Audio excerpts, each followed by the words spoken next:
right, we made it to Boston. We're by Fenway Park.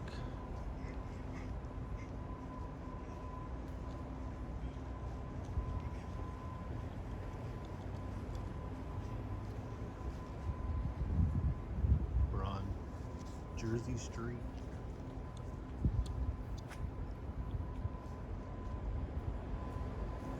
We're going for the tour.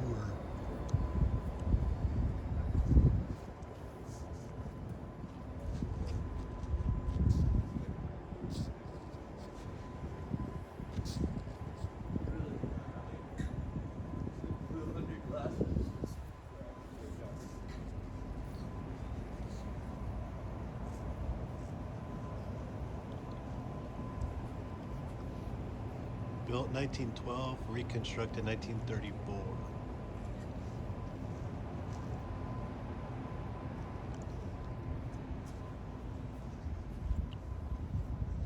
Get some Red Sox gear. The Sox. No thanks. Dude, I remember when... Hey, I'm videoing. Watch the language. I remember when they had the Topps cards like that. I was like 8 years old when that was the style of the cards. Yeah, I still have. I had a bunch of cards like that. I still have a lot of old cards from like the late '80s, early '90s, like full sets. Yeah. Upper Deck, Donruss, Topps. I have a Ken Griffey Jr. rookie card. Yeah, that's a good one to have. It's a Topps one. It was from like the Topps. I forget what they called them. They had like the regular set, then there was another set that came out. I forget all the. I have a Mickey Mantle card. Gate D. Fish shack. Maybe get one of these banners right here. You gotta swipe it real quick.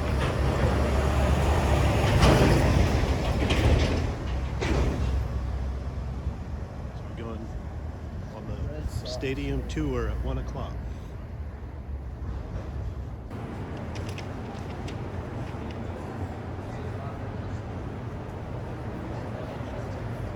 Just got inside Fenway Park for the tour.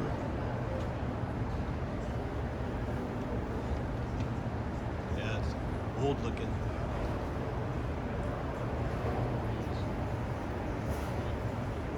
Come on down. So again, folks, if you need the restroom, take the time to use it now. The ladies' room is to the left. The men's room is in the right corner. You have to.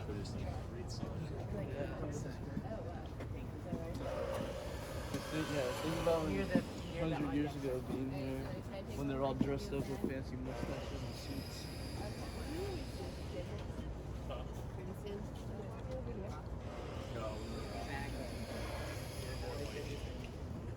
I don't know if I got like a good. Field looks good. Getting ready for the season. At least there's no Supercross tracks on it. Yeah, they would never let that happen here. You can join me down here once the. Christmas wreaths on the green monster. Mike Trout hitting bombs in Fenway. How many has he hit here? I'm not sure. I know he said. Not like the big. I would imagine he's showing over the green monster. Go ahead now. It's like.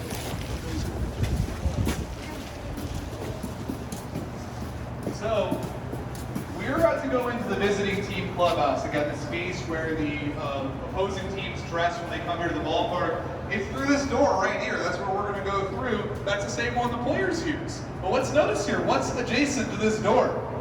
These are concession stands. This is a fan area. Fans are walking right here on a game day, literally right next to the door where the visitor players have to enter from.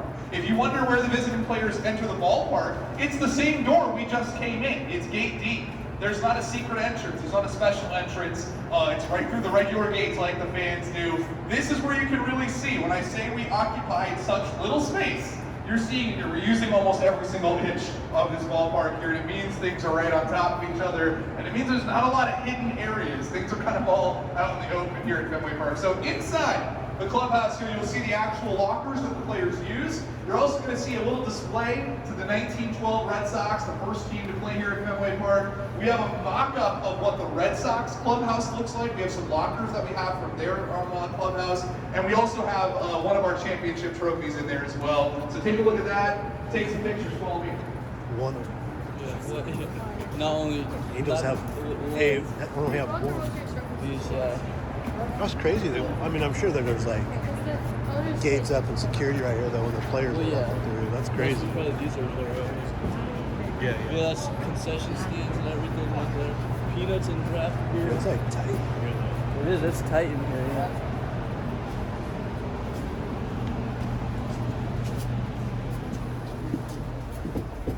The actual lockers, mock-ups of the lockers in the Red Sox clubhouse. That's the 2018 American League Championship trophy right over there on the far side here. So Visitors' again, locker take a look room. around, take a lap around, take a look at the lockers that the visitors use, that the Red Sox use. A little 1946 display. I said 1912. It's 1946. I haven't been in here this morning. 2018 American League Championship trophy right over there.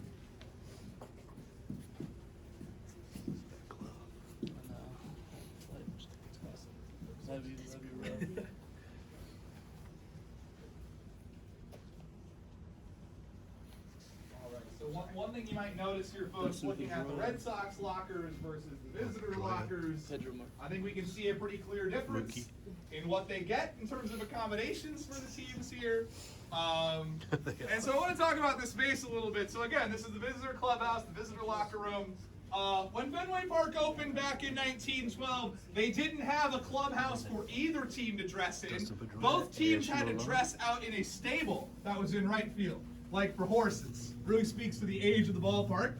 1914, they built a proper clubhouse. Both teams had to share it though. All they had was a curtain separating the two teams from each other that they later built into a wall. But even with the wall, both teams had to walk through the same tunnel to the home dugout, and then the visiting team would have to cross the field here to the visitor dugout. Now let's think about this. You take two baseball teams, they're about to battle it out on the field, and then you cram them in a claustrophobic space, right? This is asking for some trouble, and we're going to see that. 1952, the Red Sox are playing the rival New York Yankees. Jimmy Pearsall of the Red Sox, Billy Martin of the Yankees, two guys well known for having hot tempers, for being hotheads. They get into a fight in the tunnel that then involves both teams. It spills onto the field. It's a brawl. The game hasn't even started yet. Next season, 1953, brand new visitor team clubhouse and a separate tunnel, which is through that door right over there.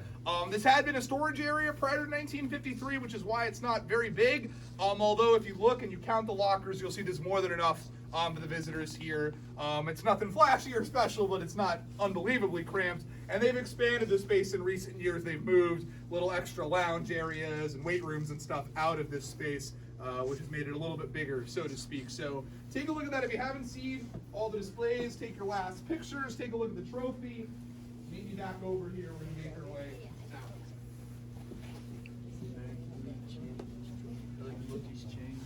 Yeah. What if these stay in here the whole? No, they move on because there's lockers behind. Oh yeah. It's like I wonder if they leave those in here, like it's kind of like an in your face to the visiting team. All right, folks, we make our way right this way. Follow me. It's like fingerprints and stuff all over. I know. Looks like my phone's around. 2018 American League champs. Nice. Avenue Baseball Grounds. It's today the campus of Northeastern University here in Boston. And if you go over there today, you'll find between their buildings is a little walkway labeled World Series Way. And it is so named because it was on that spot in 1903. The Boston Red Sox, the American League, defeated the Pittsburgh Pirates in the National League in the very first World Series. It's the first time the champions of the American and National Leagues met in a championship series. In 1911, it was decided that the Red Sox needed a brand new ballpark, every other team between 1909 and 1923 would replace their ballparks because the original ballparks were all built out of wood, and that can be dangerous with people smoking at games. And so every team replaces their parks with ones made out of steel, and concrete, and brick. And so our owners buy this chunk of land, the same chunk of land we're on today, in the newly developed Fenway neighborhood of Boston. They named the ballpark for the neighborhood, not the other way around. And they're going to break ground in September of 1911. It'll be done in April of 1912, and we'll play our first home game here April 20th. Now for a little perspective, April 20th, 1912, the day that Fenway Park opened, that was only 5 days after the Titanic had sank.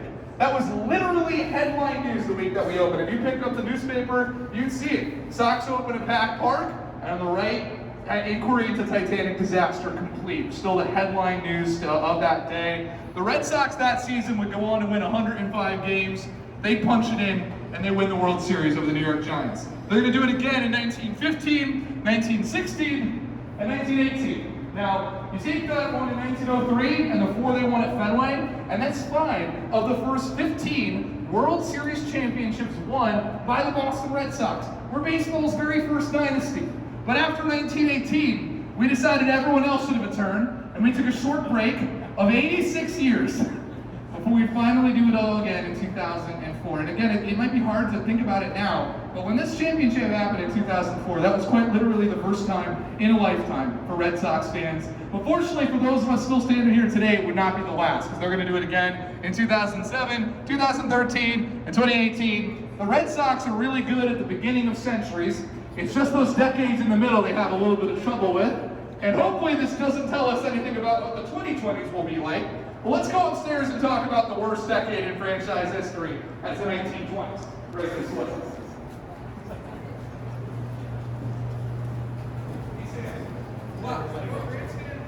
What? Go wherever you want. Just go further down to get that room.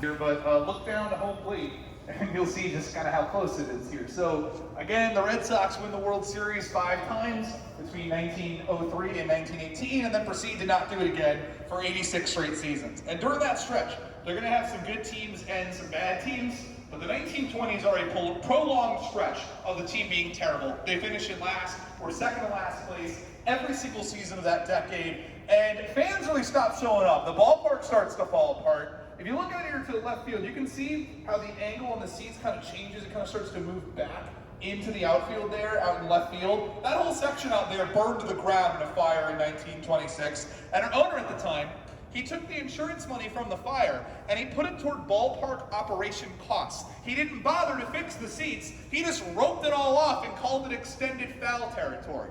And it stayed that way for the next 7 seasons. A charred out, roped off husk. That's the state of things at Fenway Park in the 1920s. And it leads us to 1933.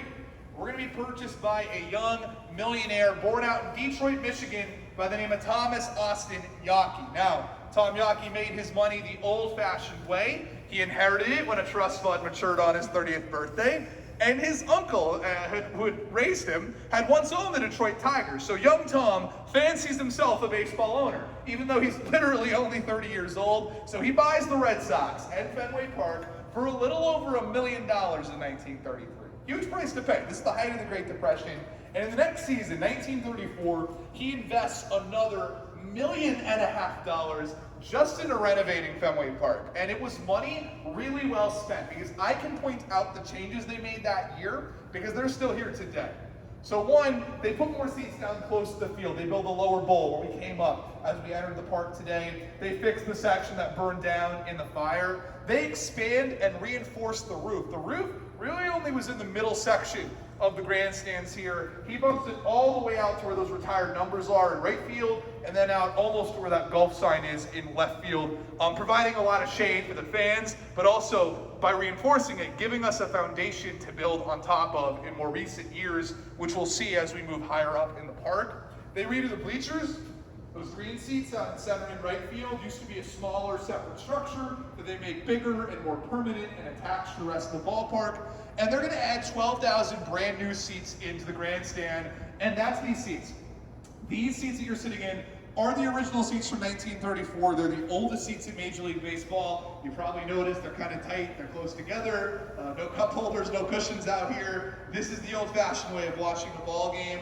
If you're sitting in the middle and you're planning on getting up, well, you can see everybody else is going to have to get up to let you out. And when you come back, well, you're going to do that all again. Everybody's going to get up again. If you sit in one of these seats on the end, you're going to know everybody in your row by like the 4th inning. And that's how the fans get to know everybody here at the park. And while these seats are obviously not that special, we can admit that, or not that comfortable, we can admit that, but they are special because fans can actually come and sit in the exact same wood and iron seat that they did when they were a kid. The same seats their parents and grandparents and great-grandparents sat in. That's just something you don't find at any other ballpark. I mean, these seats alone are 30 years older than Dodger Stadium, and Wrigley doesn't have anything like this anymore. Now, these seats, you can actually see, they go all the way from that Gulf sign around the park, out to right field, underneath the retired numbers. Now, the last feature that'll be added in 1934 is probably the most iconic feature associated with Fenway Park. It's that wall out in left field we know as the Green Monster. Now, for those of you who don't know much about Fenway Park, or maybe you don't even know much about baseball, something you might have noticed looking at our field is that it's not symmetrical. It's not even, it's got nooks and crannies, it's got angles. And there's a good reason for that. One, kind of obvious, baseball fields are not of standard size. Infields are, it's 90 feet between each base. When it comes to the outfield, it varies from park to park and field to field. And in the case of Fenway Park, we're built between 5 streets. They had to fit the park in the middle. You're seeing the street grid reflected on the playing surface. And here's the thing about building a baseball diamond. When you build it, you can't just face it any way you want. You're limited because you can't have the batter coming up to the plate with the sun right in their eyes every time. You got to angle away from the sun. So as a result, home plate's down here, angles out that way. On the other side of that wall is literally the sidewalk of Lansdowne Street. The street abuts the field directly. And back in 1812, the owners don't want fans to sit on the rooftops across the street and watch games for free. So to prevent that, they built a 25-foot wooden fence and stuck it on top of a 10-foot hill. So there was a hill in left field at Fenway Park that was in the field of play. As in, the left fielder, to field balls, would have to run uphill backward. Right? We called that little hill Duffy's Cliff to honor one of our left fielders, a guy named Duffy Lewis, who could easily field balls off the hill, whereas opposing players, they might trip, they might miss the ball, and in big games, they'd sell tickets and let fans sit out there in the field of play. And that might be hard to imagine today, but in the early days of baseball, fans used to sit right on the field with the players. It's a lot to work with as an outfielder back then. So when they're redoing the park in 34, they want something more permanent out in left field. So the fence comes down, the hill gets leveled, and it's replaced with that 37-foot, 2-inch wall, concrete, iron, wood, and originally tin on the outside. And as some of you probably already know, balls go over the wall all the time, during games, but especially during batting practice. And in the 1930s, on the other side of the street, there used to be a car dealership. And that's not a great combination, right? Baseballs don't go well with glass. So to protect the business across the street, they stuck a 23-foot high net on top of the already 37-foot, 2-inch high wall, and that net would stay there all the way until the end of the 2002 season. We took it down and replaced it with the Green Monster seats. And that's actually where we're going to end the tour today. But what we're going to do right now is we're actually going to go by the other tour here. So as we move past, just try to be quiet and respectful for John. We're going to head upstairs and check out the Red Sox Hall of Fame. Well,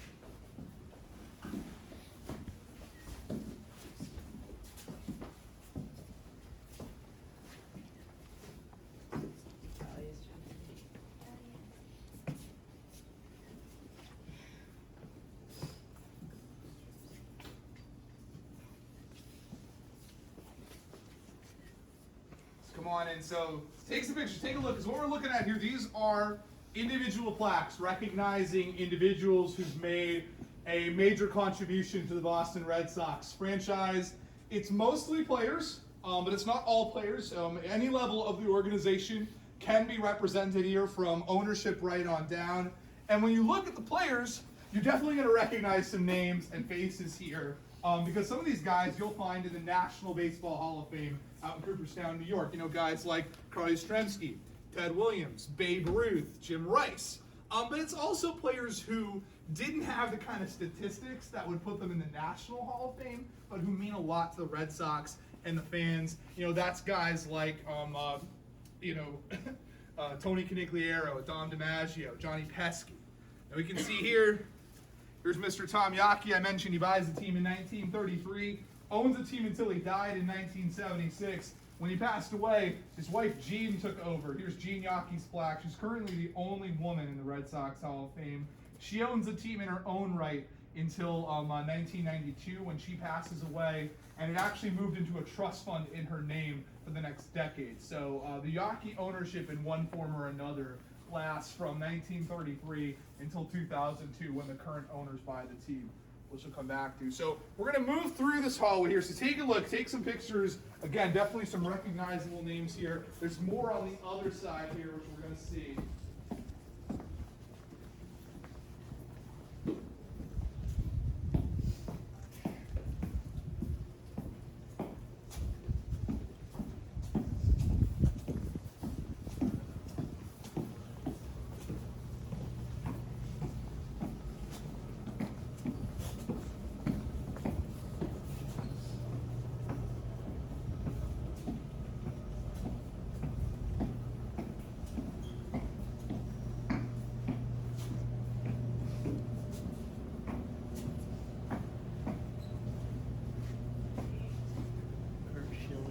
Once we get onto this side of the room, you'll start to see more recent players from both the 90s and the early 2000s, the championship teams, the end of the long drought here. You'll see guys like Kurt Schilling, Nomar Garcia-Parra, Roger Clemens, my favorite player ever, Pedro Martinez, Jason Varitek, Tim Wakefield, as well as a mix of older players. They like to induct 4 individuals every other year, and they like to be able to include an older player in there as well, so you'll see some of that. So what we're going to do now is we're going to make our way through a hallway.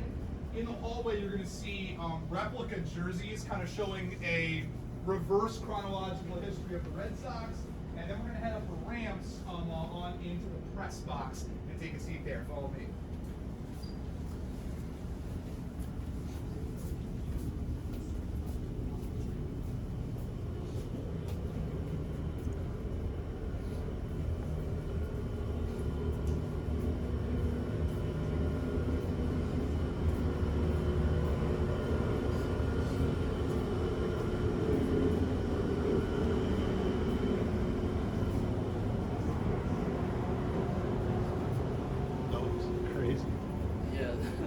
Sounds cool though, honestly. I like 1908. Yeah.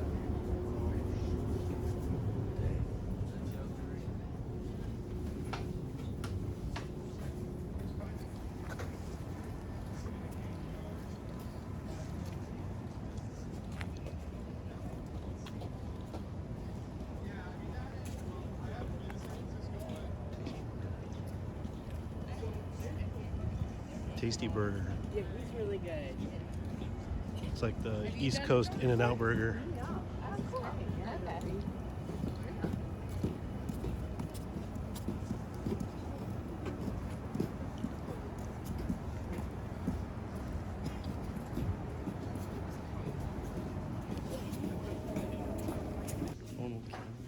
It's from the press box. View of the park from the press box.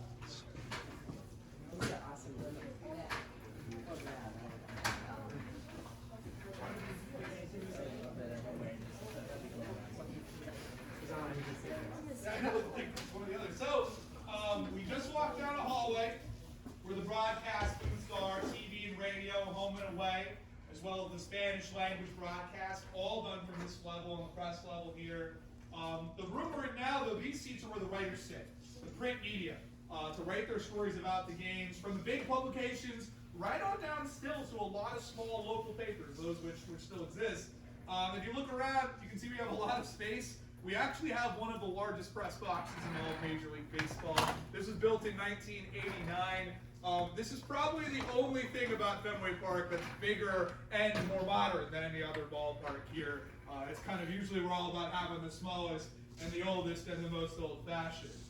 Which leads me to the scoreboard. Let's look to the green monster wall, look at the base of the wall, and you can see the oldest manually operated scoreboard in all of Major League Baseball. And what I mean when I say it's manually operated, I mean every single letter and number is a hand-painted metal tile physically slid up into place by 3 operators who sit inside of that wall. They enter through a door. The door is between where it says W.B. Mason and at that.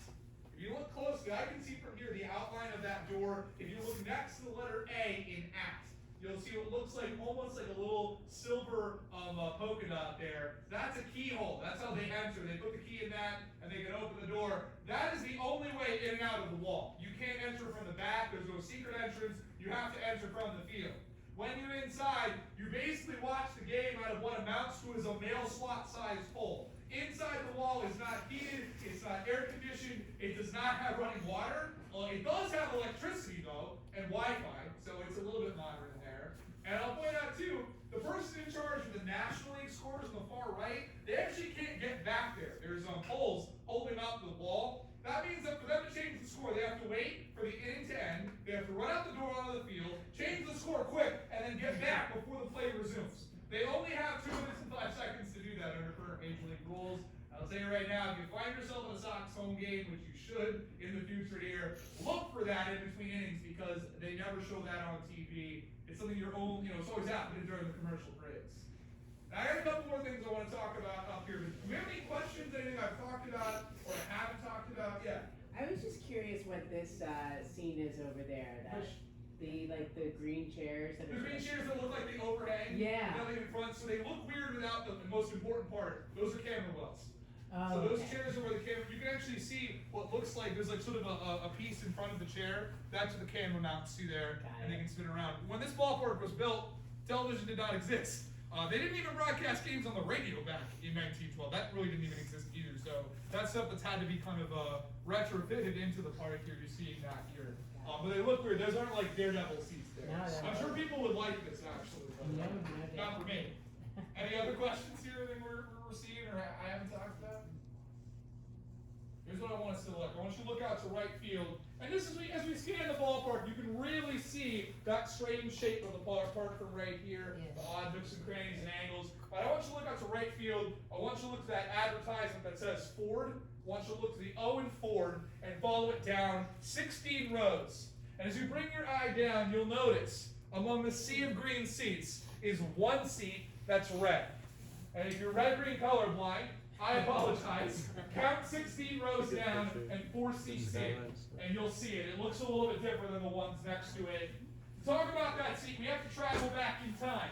74 years now, to June 9th, 1946. That day, the Red Sox were here at home, playing a doubleheader against the Detroit Tigers. Couple things you gotta know though. Back then, we don't have these light towers. These towers, they are old. They were installed the next season. These are from 1947. But in 1946, they don't have them. So this means both games of the doubleheader had to be played during the day. And back then, when you went to a doubleheader, all you had to do as the fan was buy one ticket. And for the price of one, you went to both games. So sitting near where that red seat is now was a gentleman from Albany, New York, by the name of Joseph Boucher. Now, even though he was from New York, Joe was a Red Sox fan. He'd been living in Boston for years now, coming out to games when he had the chance. And he liked to sit in the grandstand under the roof to stay out of the sun. But that day he got to the park late. He could only get a bleacher seat. It's the first time he had ever sat out there. Now, as you can see, he was sitting pretty far back. And the thing about sitting in the bleachers, remember, the ballpark is angled so the batter does not have the sun in their eyes. That puts the sun squarely on the fans out there in the bleachers. And I can speak from experience. It gets hot, it gets bright when you sit out in the bleachers here at Fenway Park. But Joe Boucher came prepared. He put on a straw hat before he came to the game that day. So he watches the first game of the doubleheader. Sox win in a rout. And they start the second game pretty soon after because they've got to play before it gets dark. They have to finish. So it's the bottom of the first, game 2, about 2:30 in the afternoon, when Ted Williams comes up to the plate. You can see his number 9 up on the retired numbers, the first one there. The greatest hitter that ever lived. Ted Williams cracks one of his 521 career home runs out to the bleachers. The fans can hear the crack of the bat, the roar of the crowd. Well, they look up to find the ball. They can't see it. The sun is in their eyes. So the ball will find Joe Boucher right on the head. It'll crush a hole through his straw hat and bounce up several rows back. Now he's going to go down to first aid to be checked out, and he was totally fine. The hat, helped block the blow. But there was a reporter from the Boston Globe newspaper who wanted to talk to him. Joe Boucher looked at him and he said, "How far back must one sit to be safe at this ballpark?" Well, I'm going to tell you folks, it was one seat back from where Joe was sitting, because that's the longest home run that's ever been hit inside of Fenway Park. It ended up being 502 feet from home plate, or 153 meters if you like that better. Next day, front page of the Globe, Joe Boucher, grin on his face, hat in his hand, putting the finger through the hole, and the caption said, "Bullseye." Now, no player has hit a home run further than that since we made the seat red back in 1984 to commemorate that event. And you might be thinking, okay, that's a famous and special seat. Who sits there? Well, I'll tell you what, it's anybody. It's not a season ticket. Anybody can get it. It's the same price as the two seats next to it. We're talking 25, 30 bucks. It's the bleachers. But I will warn you, if you sit there, fans know where that seat is. So be prepared to be approached by fans looking for pictures. And I tell you right now, just leave your glove at home, because a home run will never come your way when you're sitting out there. What we're going to do now, we're going to make our way out of the press box. I'm going to show you something you might not have expected to see today. Might try to hit one past there one day. Walking on this outside walkway at Fenway Park. There's a hotel right there. You don't realize how high up you are when you're looking. And as we started,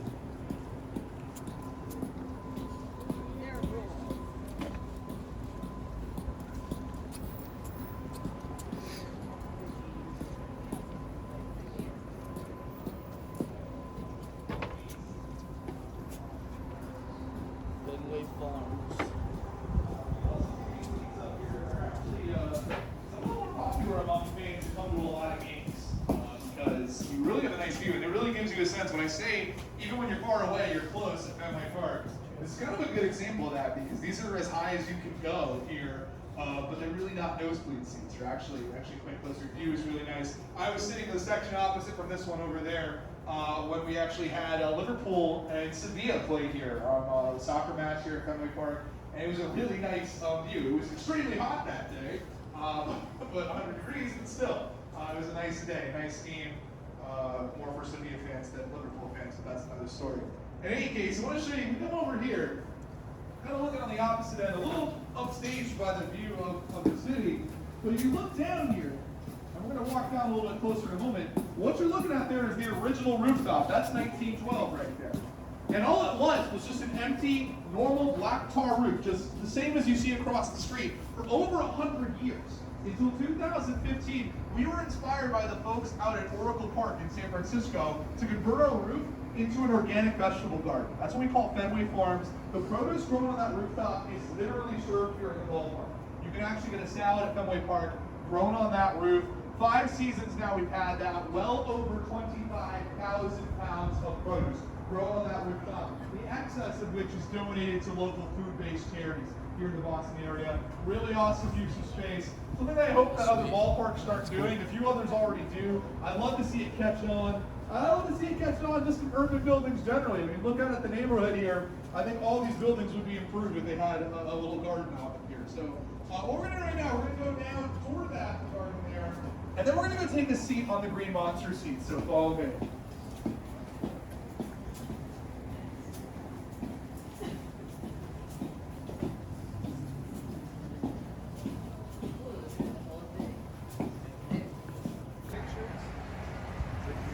Classic Boston spelling monster. Dang. Green monster. So head on down. We got these 2 sections, 3 rows. Head on down, move around, take pictures. from the top of the Green Monster. People wrote their names up here. Look, this guy put "Go Yankees." A couple right here, there's like ice. Just look at that. All Go right, Yankees. so definitely snap some Ja- pictures up Jackie- here, not Jake just Rizzo. because it's our last stop, but also because when you go home to wherever you're from and you tell people you visited Fenway Park, if they know anything about this ballpark, they're probably going to ask you if you sat up on top of the Green Monster. So you want to take those pictures, have that photographic evidence for them. So I mentioned sit a on this breeze. while ago now when we were sitting out in the grandstand seats how all they had up here was a 23-foot high net protecting the businesses across the street. And that's all that was up here until 2002. And what changed in 2002? As I mentioned, that's when the current ownership group bought the team. And this is a big deal because in the 1990s, after Gene Yockey passed away, a trust fund took over, and that trust fund basically was not putting money into the ballpark, and they were doing so with the hope that the ballpark would fall apart enough, and they could say, look, Fenway Park is in terrible shape, let's tear it down and build a brand new one, and we'd love to have some money to do that. Their big plan was to build this brand new Fenway Park right across the street where the team store is today, rerouting the street grid, tearing down those buildings, and building a brand new ballpark. And they really weren't able to do this. It was an ambitious project, but it's hard to develop in Boston, so they couldn't do it. And so instead, they elected to sell the team. They sold the team, kicked it down to the next guy, basically, and that's where the current owners came in. They buy the ballpark in 2002. That's John Henry and Tom Werner. They come in with team president Larry Lucchino and team architect Janet Marie Smith, and together, they work to preserve, protect, and enhance Fenway Park. It's why we're still here today. They make a lot of changes in the first couple of years. They improve the concourses, make it more walkable, make it cleaner, more coherent. They fix up the restrooms because they weren't all functioning. They add additional women's restrooms. There were not enough of them before 2002. And then they announced that they're going to take down the net and put seats up on top of the Green Monster. And because the thing is, if you're going to add to the ballpark, you can't build out 5 streets around the park. You have to build up. So this is an example of that, getting creative. When they announced this, it's controversial. A lot of fans don't know what to make of having seats up here. But look out at the field from where we are now. You can see the infield clearly.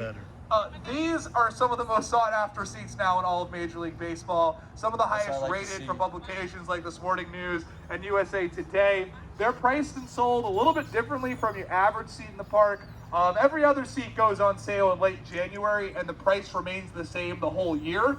These get sold in blocks a couple months in advance each, and they're priced dynamically like buying an airline ticket. So demand dictates the price. They bottom out usually in April, around $100. I've seen the standing room as low as $35.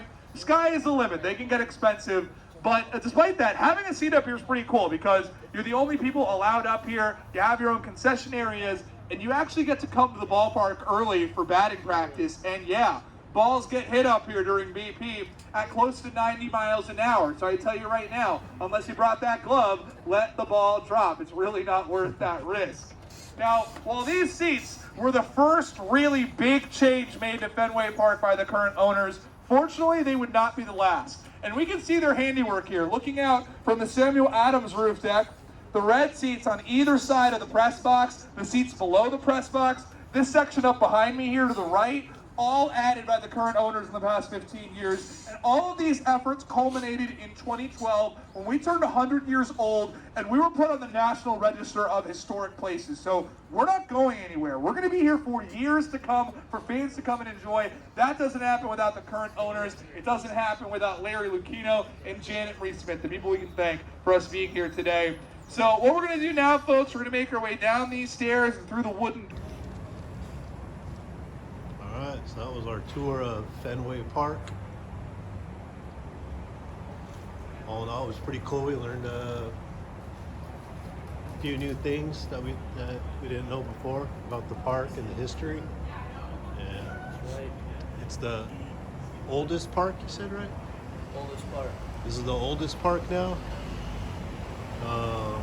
Wrigley Field is the second. Dodger Stadium is third. Angel Stadium is the fourth oldest stadium in Major Leagues.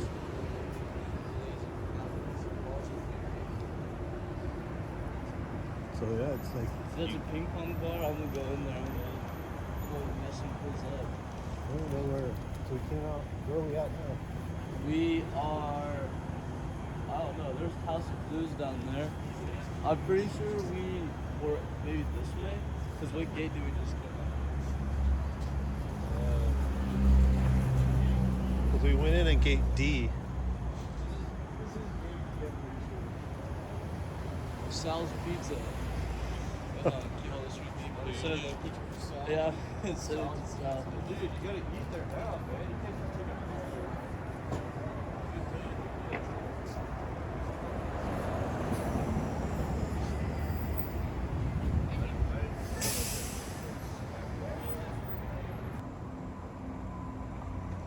We should have hit up the dude for